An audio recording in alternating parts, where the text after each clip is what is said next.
Hi guys, today I'm going to share with you why I'm switching to this flip phone in 2024 from my smartphone, which was a relatively top of the range Samsung. This is the Nokia, I forget exactly which one, I'll link it in the description box. I think it's the 24270 or something like that. It's a very standard flip phone, and yeah, I will make another video about how I'm using this and how I got comfortable using this in a world that is entirely run by technology. But today I want to share with you why I've decided to make the switch to a flip phone at this stage in my life. So as a bit of context, if you've watched any of my previous videos, you'll know this already. I am in the process of building what Cal Newport, who does a lot of research about, and actually I think he coined the term digital minimalism, about digital consumption. He has this philosophy, which he sets out in his book, Digital Minimalism, called Philosophy of Technology Use. He suggests that instead of having like a very bitty approach to reducing or trying to reduce one's technology use, it's better to have step back and to develop like a value-based system, like a philosophy around how you use technology. And for me, that's been really, really key in actually managing to change the way that my relationship with technology. He says, and I've got a notebook here with a few quotes that I want to read you throughout this video. He says, minor corrections, willpower, tips, and vague resolutions are not sufficient by themselves to tame the ability of new technologies to invade your cognitive landscape. The addictiveness of their design and the strength of the cultural processes supporting them are too strong for an ad hoc approach to succeed. So what I mean by this is, before I switched to this phone, I tried all sorts of things. Like I tried dumbing down my smartphone. I tried leaving it outside of my bedroom or out of certain places in the house. I tried turning it off for certain periods of time in the day, loads of different things, and none of them worked. I always went back, without even really realizing it, to using my phone way too much. So this is my new philosophy. This is my value change. And in this video, these are the reasons why. So the first reason is that I was 1000% addicted to my smartphone. As I said, I tried dumbing down my smartphone, but I still found it too distracting and too tempting. I tried using a black and white screen. I tried putting a pin on the Play Store so that I couldn't download apps like social media apps, for example, that I decided to delete one night, and then the next day was like, oh, but I've got the urge to look at them. I really want to look at them. So I just like re-download it. So I tried putting a pin on, but I would just re-download them anyway. Even if I told my partner to put a pin on, I would persuade him to let me in. Like, I was very persuasive, which is interesting. I also removed all the apps from my home screen, made the apps difficult to find on the smartphone itself. None of it worked. And I don't use the phrase addicted lightly, because I do feel that quite a lot of the conversation around digital, like technology use, and especially around social media, is like people throw around the term like, oh, I'm so addicted to my phone, I'm so addicted to social media, in a way that I don't necessarily see talked about with other behavioural addictions, like with porn addiction or gambling addiction. And I feel like it's sort of like normalised that if people say that, then it's just laughed off. It's like sort of, oh, haha, yeah, me too, you know. But it's actually quite serious. I mean, I believe it's serious, especially after the research I've done. So for anyone that doesn't know, addiction, and this is a definition that Cal Newport gives in his book, Digital Minimalism, is a condition in which a person engages in use of a substance or in a behaviour for which the rewarding effects provide a compelling incentive to repeatedly pursue the substance or behaviour despite its detrimental consequences. When I read that, it's just like, I can't argue with it. And I haven't been like diagnosed with an addiction to my smartphone or to social media, but I know that I was addicted. And the problem with it for me was that it was leading to a complete lack of autonomy over how I was spending my time and the decisions that I was making in my life. This is another quote that I really like that really goes to this point. Cal Newport says, this irresistible attraction to screens is leading people to feel as though they're ceding more and more of their autonomy when it comes to deciding how they direct their attention. For me, that just hit the nail on the head. It wasn't just how many times a day I'm using my phone. It was also then what apps I'm looking at on my phone, what information I'm consuming within those apps. There's just layers and layers and layers of not being able to intentionally decide what I want to consume or how I want to spend my time, because I'm addicted and because it is so tantalizing and irresistible. So the second reason why I am switching to this lovely phone in 2024 is to remove all of that distraction and that temptation entirely. I have accepted and stopped beating myself up for the fact that I'm not a failure for continually failing to meet the criteria I set myself around my old smartphone. Like, even when I was trying to not use it as much, I failed repeatedly. But it isn't actually my fault. Like, I always thought it was like I'm just not trying hard enough, or it's a bit embarrassing that I can't control myself. And I was even thinking like, maybe it's because I have ADHD, and I think it's definitely worse maybe for people who have ADHD because it is such a source of dopamine. But I've just stopped beating myself up about it, because I have learned through the reading that I've done that it's not because I'm weak or lazy. It's because tech companies literally make technology addictive. They want you to be addicted. They want you to spend your time, and they want you to want to go back without even really realizing what you're doing, because that makes them money. And there's, again, some quotes in Cal Newport's book, like this one, which I find fascinating. There's always this narrative that technology is neutral, and it's up to us to choose how we use it, which is what I thought. I thought it's up to me to decide this. This is just not true. It's not neutral. They want to use it. They want us to use it in particular ways and for long periods of time, because that's how they make their money. That's a quote from Tristan Harris, who is one of the whistleblowers in the tech industry. I believe he used to work for Google. And then this other quote as well: people don't succumb to screens because they're lazy, but instead because billions of dollars have been invested to make this outcome inevitable. Like, we are literally hamsters. And I think, like, educating myself about this, like, really consciously, because I wasn't naive to this before. I knew this was all happening, but I guess I just thought, well, I like the sweet taste of technology and social media, so I don't really want to face the truth here. But now I started reading about it and educating myself about it. It's making me angry at the right people. Like, I'm no longer angry at myself for failing to, get off social media and stuff like that before. I'm angry at the tech companies because they are doing this on purpose for their own profit. The next thing, or the reason why I'm changing my phone, is that I want to spend my time more intentionally. And of course, this is connected. Technology can make us more efficient, obviously, at using our time.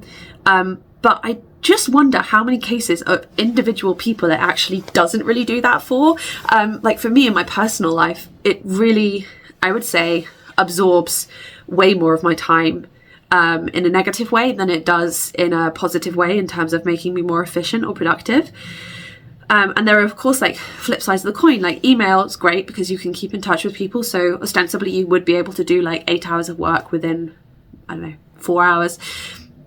But also it then makes you contactable all the time. So do you actually end up doing 8 hours of work in 4 hours, or do you end up eking it out and just being available for longer and therefore doing more work every single day?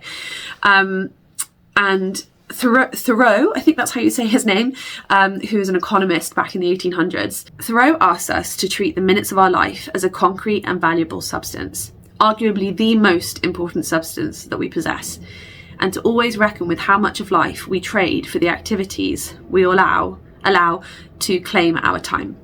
And this is the thing, again, it's not black and white, but I was realizing that I was spending time on social media as a creator thinking like, oh, I should do this, especially with social media, because, it could potentially in the future afford me these opportunities. But I was putting so much time into doing that, not only consciously, but then also subconsciously when I was pulled into the addiction of like scrolling, that like, I don't think the payoff is worth it, because that potential may never come into fruition. And that's another problem with social media. There are so many potential opportunities that you see because you can see everything in the world, but you don't necessarily then like discern as to whether that's applicable to your actual life. And so I realized that I was ending up on this like hamster wheel of creating content and scrolling to potentially get something in a hypothetical future whilst spending all of my current time pursuing that thing. And it didn't make sense to me. It didn't make sense to me at all, because sure, the payoff if I ended up reaching those potential opportunities would be massive, but was I actually willing was it worth the time? Like, was it worth the cost of constantly being addicted to my phone? And when I kind of put that hypothetical scenario into play in my head, I decided that actually, no, it's not. What I value much more is an offline, concrete, real life, rich, creative, slow life. The next thing, which is connected to this point, is that I want to be content with the present moment. Technology and social media in particular really encouraged me to see all of the faults in my present moment. They're not actually faults now that I've disconnected. They are just differences. When you are online, you can see the way everyone else is living their lives. You can see every single part of every single society. And it's like it feels like having sort of like a massive menu for life. Like, you could be doing this, you could be talking to these people, you could be learning about this, you could be in this place in the world. Like, why are you where you are? Why are you doing what you're doing? You know, and it just creates this sense of like discontentment with what you're doing. And I felt this way even though right now in my life I am the happiest and most content I have ever been.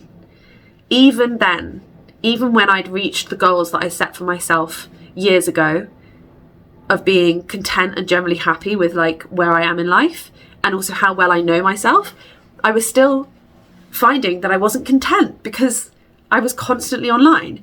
And that's, being content with the present moment is like a real priority for me, and something I really value. And whether that's like being content being by myself or being with other people, it doesn't really matter. But I noticed as soon as I got off my smartphone and I switched to this one, I was really uncomfortable with like the solitude of it. And it's actually something that Cal Newport talks about as well. He calls it solitude deprivation. When people go from being like chronically on screens and online to not being, it becomes very uncomfortable to be by yourself. And all of a sudden the noise of the world just shuts out and it's just you. And you have to make your own decisions and you have to like direct your own attention and you have to reach out to people to communicate and to connect. It's really interesting. There's one quote that I thought was fascinating. I got it from, again, Cal Newport's book, but it's by Lawrence Scott. And as a creator, I thought this was like spot on. A moment can feel strangely flat if it exists only in itself. Now, when I realized that I feel this way about many moments in my life, it made me really sad, because the current moment is the only moment that actually exists. And if you feel that it's flat because you're not sharing it with other people, then I don't know, that feels like a very negative way of experiencing the only moment you're going to get, you know? I want to be able to experience my life and just enjoy it for what it is, even if it's uncomfortable, because God knows it's not going to be comfortable all the time. But just to be okay with being not okay, or okay with it being great, and to not need to share that with anybody or to like broadcast it. So that would definitely make me think. Next up we have, I can't read my own writing. Oh, having my own thoughts and creativity. Oh, this is a big one. I think the flip phone helps me to let go of what I think I should be doing, what I think I should be saying, what I think I should be paying attention to. And it in turn helps me to get rid of those distractions from my smartphone and check in with actually like what I think, what I want to do, who I am. Because there are so many thoughts that I have where I just think, actually, is that what I think? Is that my experience of life? Or is that just something that I've like absorbed online, even subconsciously? And that's wild to me. I don't like that at all. So I'm hoping that by having this, it will help me to check in with myself more, and for me to have my own like organic thoughts and to be more creative. The thing that really made me think about this in Cal Newport's book was that he talks about a lab, I think it's in America, probably in the Silicon Valley, called the Persuasive Technology Lab, which literally explores how to use technology to change how people think and act. Like, if you're changing how people think and act, you are essentially, I mean, I don't mean to sound too dramatic, but like that feels to me like you are, you know, essentially like programming them like a robot. If a lab is in control or is in trying to like impact and affect how people are thinking, and I don't want that. I don't know, that just freaked me out a little bit. So yeah, I kind of need solitude, and I need space from information in order to be able to process my actual life and live my actual life and have my own actual thoughts and make my own actual art. Next up is meaningful communication. Not only do I want to be more present with people, like as life is happening, but I also want to be more intentional with the way that I connect. And I think not having my smartphone on me helps in two ways. One, it's much harder on here to reach out to someone and text them. It just takes longer. I can still do it, but it takes longer. It's easier to call them. And immediately that, for people who I, you know, love and love talking to on the phone, is just like better. It's just nicer to connect with someone on the phone, for me personally. It also, not having a smartphone also means that I don't get distracted from my initial intention, which is to reach out to a friend, by other apps, other people texting me. Like the number of times I would go on my phone to do something and then end up doing something completely different, and then not end up doing the thing that I originally went on my phone to do. It was just astronomical. And lots of that revolved around like contacting people. I would get distracted by other messages, or I'd get distracted by DMs on Instagram. And I just want to be more intentional about the relationships that I have in my life that really matter to me and that will be there for my whole life, you know? And last but not least, certainly not least, is I want to switch to this phone because I believe that it's going to be better for my health. Not only for my physical health, but also my mental health. Physically, having my smartphone on me all the time was like a recipe for spending most of my life lying down. I would, after anything, like coming back into the house or going into a different room, I don't know, any transition, I would kind of be on my phone. It's almost as if, like, even if I was walking downstairs to go get a cup of tea, I would bring out my phone and kind of scroll on it. Even if I wasn't really doing anything important, it just was there all the time. And what do I like to do when I'm on my phone? I like to sit down. I like to lie down. So then I would lie down and then I'd get stuck there without realising how much time was passing. And we all know that sitting down and lying down all the time is not great for us. And I personally am trying to increase my level of physical exercise generally anyway, because it makes me feel good. And so what better way to cut down on lying down and sitting down unnecessarily than getting this? Because I'm not going to sit down with this and just like enjoy flipping through it. Like there's really not much to look at unless I'm on the phone, in which case I'll go on a walk anyway.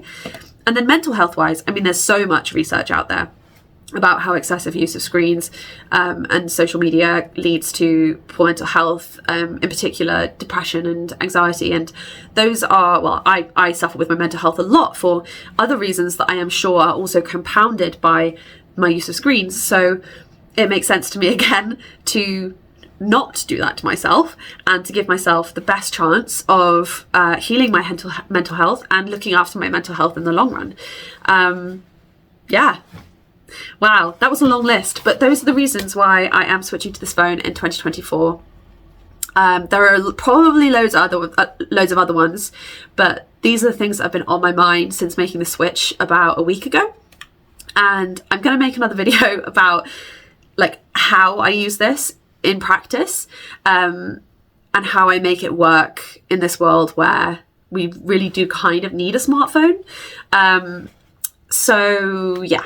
That's the next video that I'll make on this topic. If you have any other questions, feel free to leave them in the comments and I'll get back to you. And yeah, thanks for listening. Oh, the other thing is I'm also going to be like, probably, I do a lot of writing on this subject topic as well. I'll probably be writing a Substack post about this and sharing other details that I've forgotten to include in this video inevitably. So if you're interested, sign up for my Substack, which is linked in the description below. Okay, bye!